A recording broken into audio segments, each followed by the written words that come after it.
This is my 7-year clinical audit, which was done to find out effective and safe bariatric and metabolic procedure.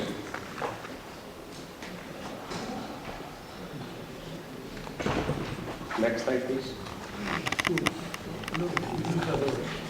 Which one? Yeah, this one.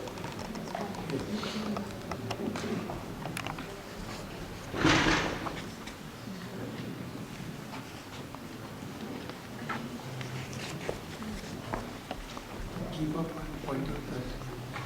Yeah. There's no disclosure to me. Okay.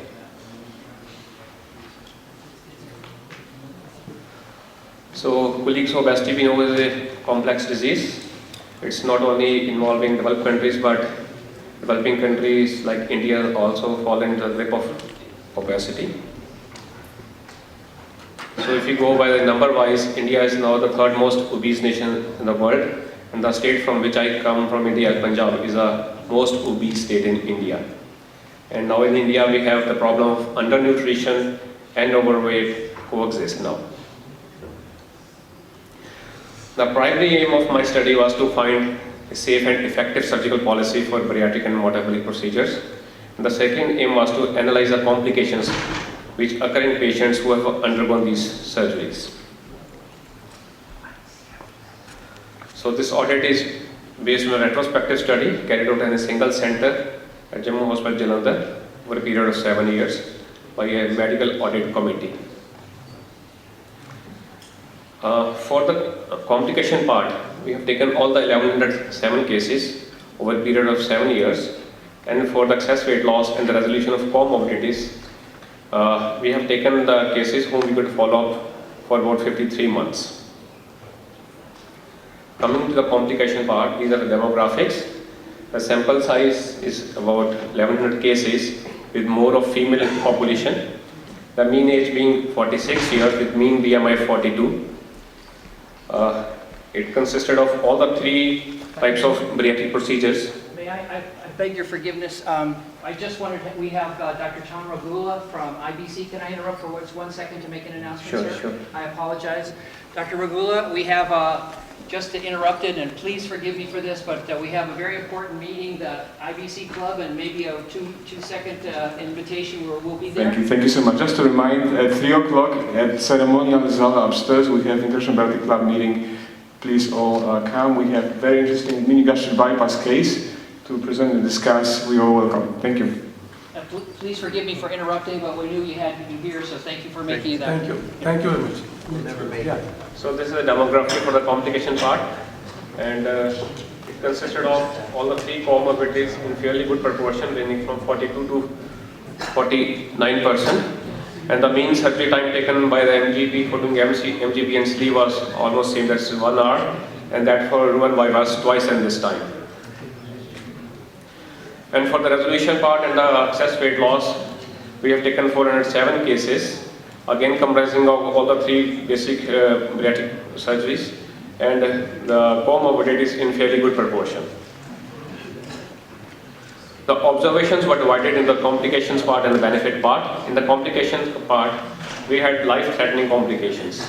And you can see the worth mentioning ones were the leaks and the mortality, which were seen in only the sleeve series.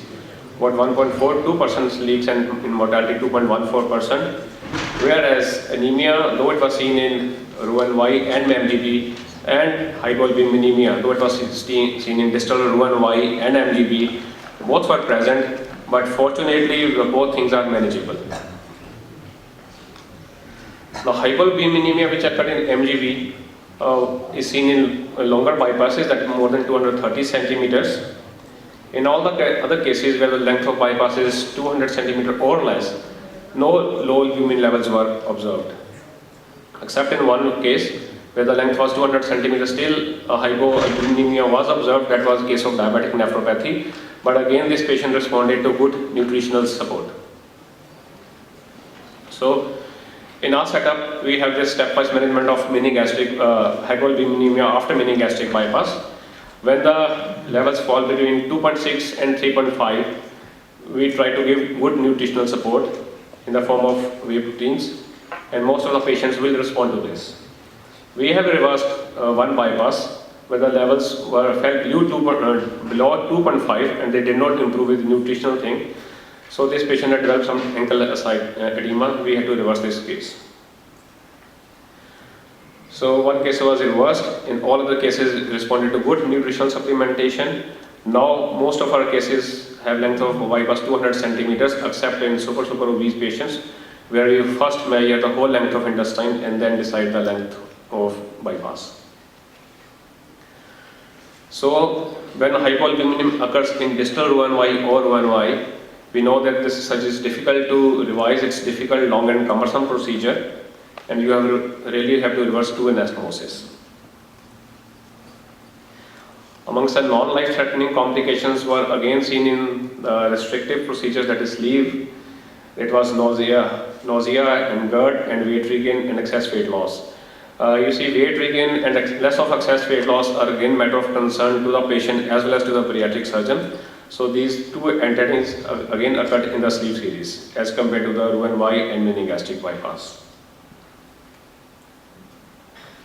If we see the excess weight loss and the resolution of comorbidities, the maximum it occurred in mini gastric bypass as compared to the other two counterparts. So in our audit, the mortality rate, the leaks, the persistent vomiting, the weight regain, it was maximum in sleeve and 0 in mini gastric bypass, while hypoalbuminemia occurred in distal Roux-en-Y and mini gastric bypass, but both these things are manageable.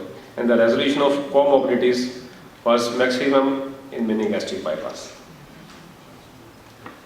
So that is why in our series there is nil mortality, no weight regain, and the maximum excess weight loss, maximum resolution of comorbidities. That is why we consider mini gastric bypass as a procedure of most of the patients in our setup. So this is the transition of bariatric surgery procedures at a center. Way back in 2007 we started with Roux-en-Y and sleeve, but owing to the good results of MGB, now most of the procedures at our center are MGB. So this conclusion that we incorporate in the policy part. On the basis of this audit, we suggest that mini gastric bypass is a procedure of choice in patients with morbid obesity who are compliant in taking their vitamins, calcium and iron supplements. Sleeve may be done in non-compliant patients and who are ready to accept weight regain. Roux-en-Y and MGB, both procedures act on the same principle of restriction and malabsorption, but MGB supersedes Roux-en-Y in its technique, efficacy, reversibility and reversibility. Thank you so much. Questions from the audience, please? Could I ask you a question?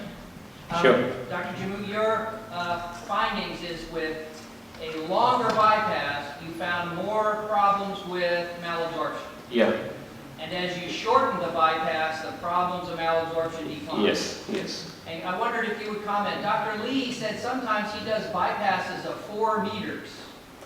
That's what I was And hearing. he also said he saw malabsorption and malnutrition. I wonder if you could comment.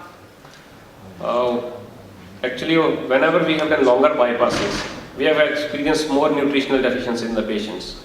So maybe in Indian setup, we don't recommend to go in for longer bypasses, because if at all you have done a standard bypass 200 centimeters and still patient is not losing weight, you still have the option of doing a longer bypass. So I will not recommend a longer bypass in first go, unless the patient is super obese and you have the whole length of intestine. Yes, please.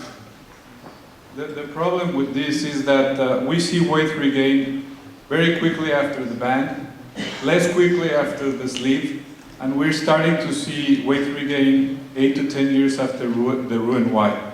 So I believe that if these small bowel bypasses are kept, maybe we will see weight regain 10 years or 5 years from now from all these series.